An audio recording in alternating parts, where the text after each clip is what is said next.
योग वशिष्ठ उत्तर रामायण 909 जय श्री वशिष्ठ मुनि। जेम सूर्यप्रकाश समस्त ब्रह्मांड में छवाईने रहे छे, तेम हूँ जीव चैतन्य समस्त शरीर में प्रसरी पांचेय इंद्रियों द्वारा बहारना विषयों ने भोज्य करी जुदी जुदी इंद्रियोना पोताना माळखा मुजब जे कार्यों करवा सक्षम छे ते कार्यों पार पाड़ी मगजने पहोंचाड़े छे। स्वयं इंद्रियों भौतिक लाचार छे ने पोतानो धर्म निभावे छे। बस मगजना न्यूरोन्स तेना विभाग पाड़ी घटस्फोट करे छे के जे ते इंद्रियों पासेथी मळेल विषयों आ छे, आ एनी विविधता छे। पछीथी अहंकार जे घोड़े असवार छे ते विषयोना गुण धर्म उपर आखो खेल खेले छे अने संसार चक्र चाले छे। ते एटलू चाले छे के फळ उपर फळ लागता ज जाय छे। पुनर्जन्म करावीने आ चक्करो चालू रखावे छे। आत्मा ने बंधन में नाखी आसक्त बनावी दे छे। पृथ्वी में रस सर्वत्र रहेलो छे, परंतु वसंत ऋतु में अंकुर रूपे उदय पामे छे। जे आपणे बधा परिचित छीए। चेतन पण शरीर में सर्वत्र छवायेलो छे। अज्ञाननुं आवरण मळता मन थकी अहंभाव ऊभो थाय ई करीने इंद्रियों थकी जगत भोगवे छे। अज्ञानी पुरुषनुं जन्म मरण चक्र तथा अनंत दुख शांत थता नथी। कारण संसारनी रूढ़ता रूपी कादव में ते एवो खूपी गयो छे। मन देह अने अहंकार आदि पदार्थों में तेने अभाव ज थतो नथी। तेथी तेना चक्रो गतिमान रहे छे अने दुख कदी शांत थतुं नथी। ज्ञानीनी तो वात ज शी करवी। ते अंदरथी तो वासना रहित ज होय छे। तेनामां दृश्य माटेनो जे मिथ्या छे तेवुं ज्ञान अटल छे। तेने दृश्य तमाम मिथ्या छे तेवुं ज्ञान अटल छे, निश्चित छे।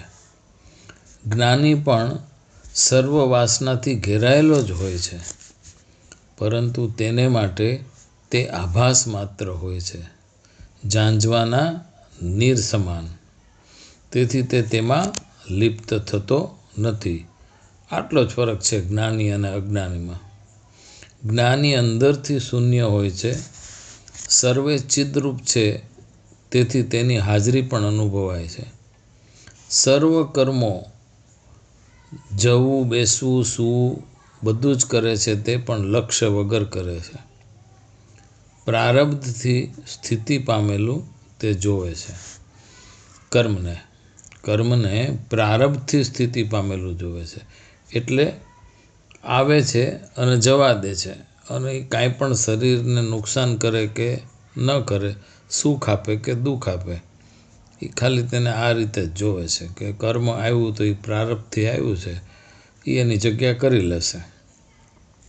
शरीर भोगवी लेशे जे भोगववानुं छे।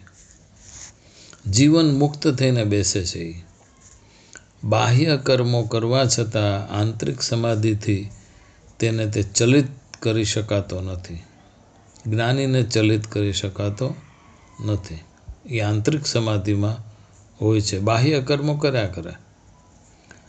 जीव चैतन्य सर्वत्र शरीर में भरपूर रहेलुं छे।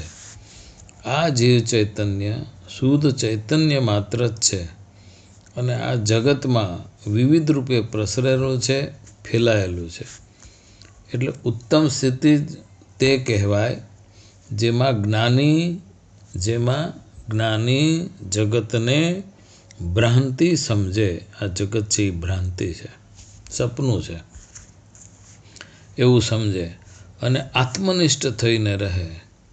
જેમ સમૃદ્ધિ મેળવવા માટે કષ્ટ સહન કરવું પડે, પરિસ્થિતિ ગમે તેવી આવે કઠણ થઈને સામનો કરવો પડે છે, તેમ મોક્ષરૂપ પરમ ઐશ્વર્ય મેળવવા માટે મોક્ષરૂપ પરમ ઐશ્વર્ય મેળવવા માટે હૃદયને વજ્ર જેવું કઠણ કરવું પડે છે. વૈભવ આદિ પદાર્થોમાં વૈરાગ્યવાન થવું પડે. શ્રી રામચંદ્રજીને કહે છે કે હવે તમે ચિદ્રૂપ છો, તમારું હૃદય પણ ચિદ્રૂપ જ છે. સંસાર જગતના જડ પદાર્થો તેમાં પ્રવેશી શકશે નહીં. તે માટે તમે તમારા હૃદયને અવકાશ વગરનું ચિદાકાશ આત્માથી સભર સંપૂર્ણ રીતે ભરેલું રાખો. એટલે એમાં કોઈ પણ જાતનો જગતની વિવિધતા કે જગતનું જે કાંઈ પણ ચંચળતા છે એ કશી હવે હૃદયમાં આવે નહીં. એટલે હૃદયને ચિદાકાશ અને આત્માથી સંપૂર્ણ રીતે ભરી દો. જ્ઞાની અને અજ્ઞાની બંને સર્વ પ્રકારના કર્મોમાંથી પસાર થાય છે. કર્મોનો ઘેરો ઘેરાયેલો જ રહેશે બંનેને. તેના ગુણ છે ઉત્પત્તિ અને નાશ. નાશી તેની નિયતિ છે, ઉત્પન્ન થવું અને નાશ પામવું. જ્ઞાની વાસના સહિત રહે છે, તે તેની વિશેષતા છે. આમ જ્ઞાની અને અજ્ઞાનીમાં કર્મોના બીજા કશા ભેદ જણાતા નથી. જ્ઞાની અને અજ્ઞાનીમાં કર્મોની બાબતમાં કોઈ ભેદ છે નહીં. જ્ઞાની કર્મનો ઉદય થતાં તેની ઉપર કામ કરવામાં ન આવે, ટૂંકમાં કાંઠે બેસીને જતા જોવે અને નાશ કે જે તેની નિયતિ છે તેને જોયા કરે. જ્ઞાની કર્મોનો ઉદય થતાં જોવે પણ એની ઉપર કાંઈ કામ ન કરે, એને જોયા કરે અને એને ખબર છે કે આ કર્મ જે ઊભા થયા છે એની નિયતિ નાશ છે. ટૂંકમાં કાંઠે બેસીને જોયા કરે.